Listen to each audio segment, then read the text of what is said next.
Hi guys, இன்னைக்கு நம்ம என்ன பார்க்க போறோம்னு பார்த்தீங்கன்னா, நம்ம ஊர்ல வந்து ஒரு சின்னதா ஒரு வீடு கட்டலாம் அப்படின்னு சொல்லிட்டு ஆசைப்பட்டிருந்தோங்க. பேஸ் செட்டப் முடிஞ்சதும் வாசக்கால் வைக்கிறதுக்கு பிளான் பண்ணி பூஜை போட்டிருந்தோங்க. ஹாய் கைஸ், இன்னைக்கு நம்ம என்ன பார்க்க போறோம்னு பார்த்தீங்கன்னா, நம்ம ரீசெண்டாக நம்ம ஊரில் ஒரு சின்னதாக வீடு கட்டலாம் அப்படின்னு சொல்லிட்டு நம்ம பிளான் பண்ணியிருந்தோங்க. பிளான் பண்ணபடி நாங்கள் பேஸ் செட்டப் ஆரம்பிச்சிட்டோங்க.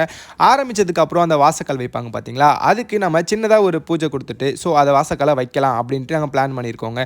அது பாருங்களேன் எவ்வளோ அழகாக நாங்கள் சின்னதாக பூஜை கொடுத்துட்டு அங்கே நம்ம தெரிஞ்சவங்க பெரியவங்க எல்லாருமே இருப்பாங்களா, அவங்க எல்லாருமே நம்ம பூஜைக்கு கூப்பிட்டுட்டு வாசக்காலுக்கு சந்தன போட்டுலாம் வச்சுட்டு அப்படியே நாங்கள் எல்லாருமே சேர்ந்து சாமி கும்பிட்டுட்டு அப்புறம் வாசக்காலை எடுத்து வைப்பாங்க. எல்லாருக்குமே சின்ன வயசுலேருந்தே ஒரு அட்லீஸ்ட் சின்னதாக ஒரு வீடாச்சும் கேட்டிடணும் அப்படின்னு சொல்லிட்டு எல்லாருக்குமே ஆசை இருக்குங்க.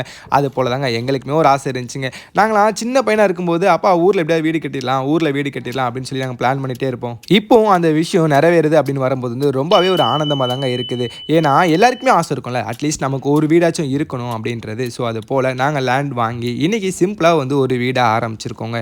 தெரிஞ்சவங்க பெரியவங்க எல்லாருமே வாசக்காலுக்கு சந்தன போட்டு லைனாக வச்சுக்கிட்டே இருக்காங்க. இப்படி எல்லாருமே சந்தன போட்டு வச்சதுக்கு அப்புறம் அந்த வாசக்காலை அப்படியே எடுத்துட்டு பாருங்களேன் எப்படி ஸ்டாண்டிங்கில் வைக்கிறாங்கன்னு சொல்லிட்டு, அதுவும் பாருங்களேன் எல்லாருமே சேர்ந்து கை வைக்கணும் அப்படின்றாங்க. சரி ஓகே நம்மளும் போய் டச் பண்ணிட்டு வந்துடும் சொல்லிட்டு நானும் போய்ட்டு அப்படியே கிட்ட போய்ட்டு ஒரு டச் பண்ணிட்டு வந்துட்டாங்க. இப்படி வாசக்கலை இப்படி மட்டும் வச்சா எப்படா இவ்வளோ ஸ்ட்ராங்காக நிற்கும் அப்படின்னு நான் எதிர்பார்த்துட்டு இருந்தாங்க. அதுக்கப்புறம் தான் பார்த்தா சைடாக கல் வச்சு கட்டிட்டு அதுக்கு அணை கொடுத்துட்டு அது அந்த சைடும் விழாமல் இந்த சைடும் விழாமல் இருக்குன்றதுக்காக ரெண்டு சைடுமே சப்போர்ட் கொடுத்து கல்லுலாம் கட்டி வேறு அதுக்கப்புறம் கட்டையில் அடித்து அப்படின்னு சொல்லிட்டு நிறைய சப்போர்ட் கொடுத்துருந்தாங்க. ஃபைனலாக பாருங்களேன் எப்படி கொடுத்துருக்காங்கன்னு சொல்லிட்டு. நம்ம வீடு வேலை முடிஞ்சதும் நெக்ஸ்ட் வீடியோவில் பார்க்கலாம். பாய் பாய்.